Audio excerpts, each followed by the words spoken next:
مردمان بنده خاکین همست،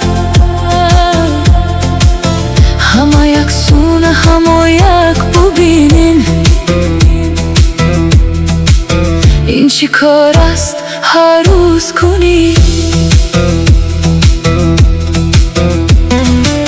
همه بر کار تو بس در نفرین. تو مسلمانین کار کنی، من چی گویم از کافریدین. گر مسلمان چونین رسوا است، چون هر خصلتی بردارا است، دوزخی یک به یکین بر فردا. از چند خانی اری تکبیر و یاسین، حیف بود خنده آن برا خود که تو رو کشید است بر جد و جهود. گاهی پیغامبر می دیدین حوال،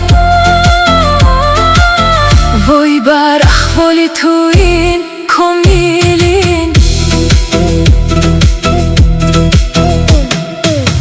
گشت گردون ز پهلت رسوا، همه در اشلتی محلی دنیا. به خبر گشته ین از دوری، فنا آدمین است ابد روی زمین. شیداری شیدار افراد بر کرد زیبا دوزشت بر. گرد آمد فقر داد،